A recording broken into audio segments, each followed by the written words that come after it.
Então, pessoal, vamos começar nossos estudos referente à segunda parte da quarta semana da disciplina Rede de Computadores.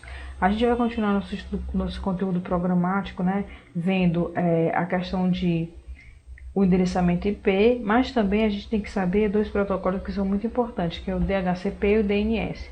Primeiramente, vamos ver o DHCP. Por exemplo, em uma rede com centenas de computadores até milhares de estações de trabalho, configurar o TCP/IP manualmente em cada estação de trabalho é uma tarefa bastante trabalhosa, que envolve tempo e exige uma equipe técnica para executar esse trabalho. Por exemplo, imagine que o número IP da rede deve ser alterado devido à reestruturação da rede. Nesse caso, a equipe de suporte teria que ir de computador em computador, alterando as propriedades do protocolo TCP/IP para informar o número novo IP, isso é, alterando o IP antigo para o novo número, um trabalho em tanto. Além disso, com a configuração manual, sempre pode haver erros de configuração. Por exemplo, basta que o técnico que está configurando uma estação de trabalho digite o valor incorreto para que a máscara de subrede para que a estação de trabalho não consiga mais se comunicar com a rede. E o problema como esse pode ser difícil de detectar. Até descobrir que o problema é um simples erro de máscara de subrede, pode ter sido consumido um bom tempo do técnico e do funcionário que utiliza o computador, o qual ficou sem poder acessar a rede e hoje em dia sem acesso à rede significa na prática sem poder trabalhar.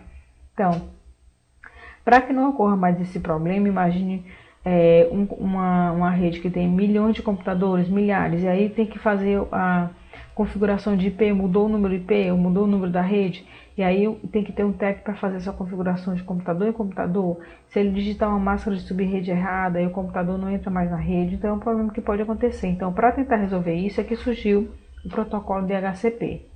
Então, para facilitar a configuração e a administração do protocolo TCP/IP, é que foi criado o DHCP. O DHCP é a abreviação de Protocolo de Configuração Dinâmico de Hosts, né? Dynamic Host Configuration Protocol. Você pode instalar um ou mais servidores DHCP em sua rede e fazer com que os computadores e demais dispositivos que precisam de configuração TCP/IP obtenham essas configurações automaticamente a partir do servidor DHCP. Com o uso do DHCP, a distribuição de endereços IP e demais configurações do protocolo TCP/IP, a máscara de subrede, número IP do servidor DNS e assim por diante é automatizada e centralizadamente gerenciada. O administrador cria faixas de endereço IP que são distribuídos pelo servidor DHCP. Faixa essa chamada de escopos e associa outras configurações com cada faixa de endereço, tais como o número de IP, a máscara de subrede, o número IP de um ou mais servidores e assim por diante. Então, o que acontece? Com o servidor, com o protocolo DHCP, o administrador da rede, existe uma pessoa responsável só por fazer a administração da rede, ele vai dizer, eu quero que o IP comece no número 10.5.30.40 e termine no 10.200.6.7, por exemplo. Ele vai dizer, eu quero que o número que comece aqui e termine no valor X. Então, o que o DHCP vai fazer? Cada vez que for necessário colocar um número IP, ele já coloca automaticamente em ordem crescente, tá certo? Numericamente, tá? Então, se ele configura 100, chegou mais 200, ele vai colocar 101, 102, 103, até chegar no 200, tá certo, pessoal? Até chegar no número. Não precisa a pessoa ir colocando manualmente. O computador entrou na rede, ele já dá um número automático IP, tá ok? Então, para isso que vai servir o DHCP, tá? Olha aí, ó. Vamos ver aqui o esquema dele. Sempre que um novo host entra no segmento da rede, ele pede o IP e esse pedido é interceptado pelo servidor de DHCP, que fornece o endereço IP disponível em uma lista.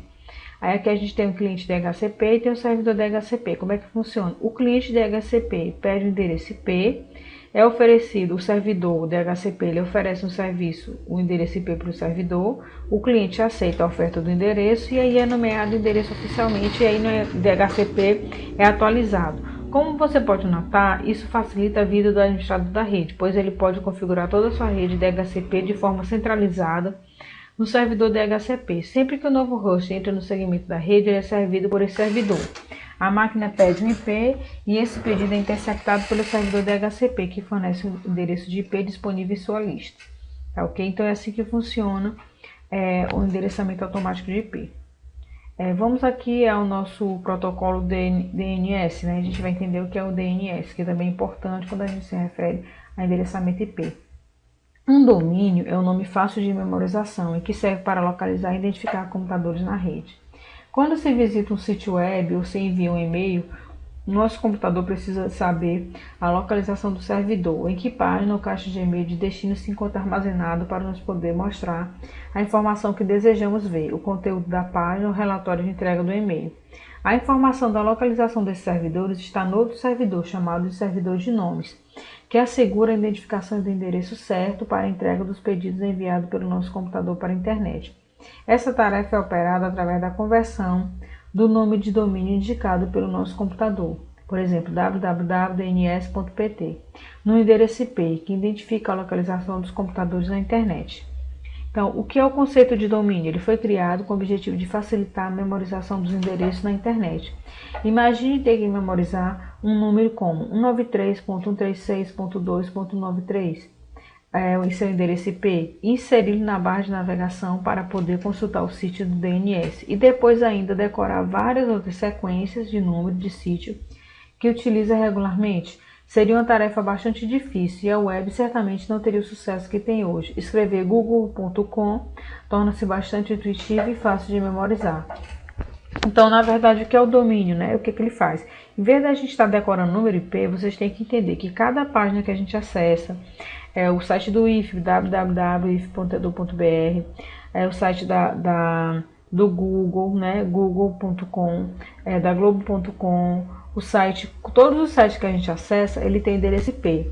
E aí, o DNS surgiu para que a gente não tenha que decorar, não tenha que saber qual é esse endereço IP. Basta a gente colocar o nome google.com e aí a gente está visualizando isso aí. Para que serve isso aí? Para a gente não ter que ficar decorando vários endereços IP, porque cada link daquele ali que a gente acessa, ele é representado por endereço IP, tá ok? Então, o sistema de domínio DNS é, na verdade, um sistema que nomeia computadores e serviço de rede, organizado em hierarquia de domínio. A nomenclatura do DNS é usada em redes TCP/IP com a internet para localizar computadores e serviços com nomes amigáveis. No entanto, os computadores se comunicam pela rede usando endereços numéricos. Para facilitar o uso dos recursos da rede, o sistema de nomes como DNS oferece uma forma de mapear o nome amigável de um computador ou um serviço para o endereço IP numérico. Então, pessoal, o site lá, o link, ele não deixou de ter seu endereço IP, só que em vez da gente ter que aprender, o DNS transformou ele em um nome, tá? Por isso que é domínio, nome de domínio. Essa aqui mostra o uso básico do DNS, né? Que é localizar o endereço IP de um computador com base em seu nome. Então, a gente tem o banco de dados DNS, aqui tem o endereço de cada link, ó, www.frn.edu.br, qual é o IP dele?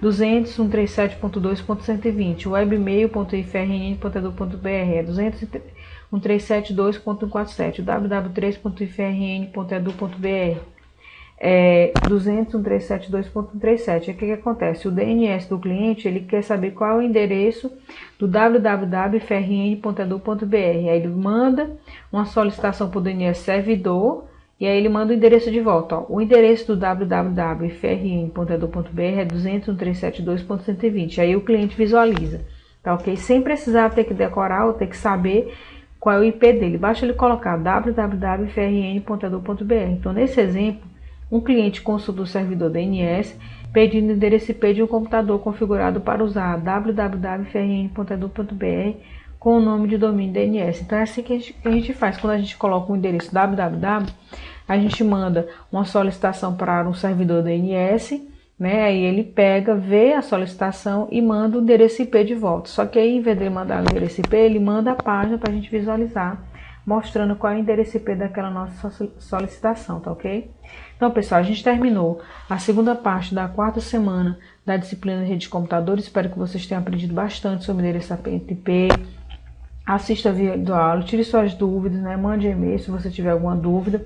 Faça atividade de casa, atividade da plataforma, tá ok? E responda também ao fórum. Então, tenha uma boa semana e na próxima semana a gente